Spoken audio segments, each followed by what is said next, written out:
Ironi dana desa. Untuk rakyat atau untuk mereka?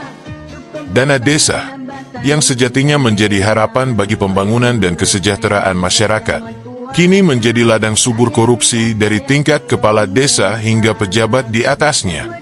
Bukan cerita baru, tetapi kenyataan pahit yang terus berulang, di mana hak rakyat direbut demi kepentingan pribadi segelintir orang serakah.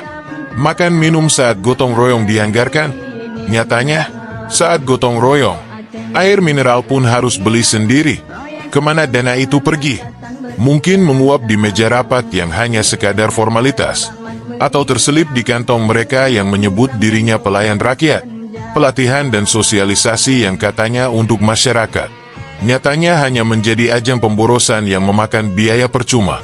Didesak oleh kecamatan atau kabupaten, hanya untuk memenuhi agenda mereka, bukan kebutuhan masyarakat Gampong. Rencana Pembangunan Jangka Menengah, RPJM, Gampong, yang katanya untuk mewujudkan mimpi rakyat, dipaksakan agar memenuhi kepentingan oknum-oknum di luar Gampong.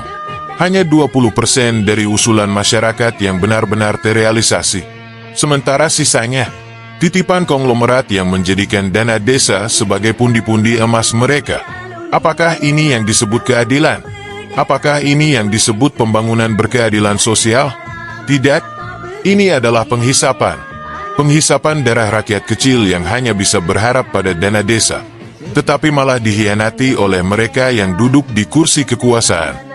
Kami bertanya, apakah yang bekerja keras di sawah, di ladang, dan di laut tidak pantas menikmati hasil dari dana desa yang sejatinya milik mereka?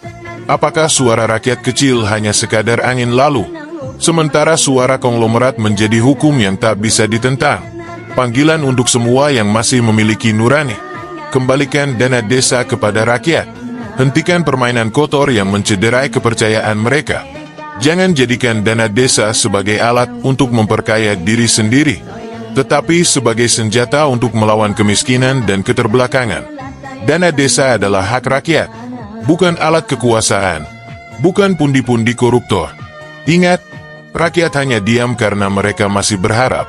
Namun ketika harapan itu hancur, tidak ada yang mampu menahan kemarahan mereka. Mari wujudkan keadilan, bukan demi nama baik, tetapi demi amanah yang telah diberikan. Karena pada akhirnya, semua akan dipertanggungjawabkan, bukan hanya di dunia, tetapi juga di hadapan yang Maha Adil.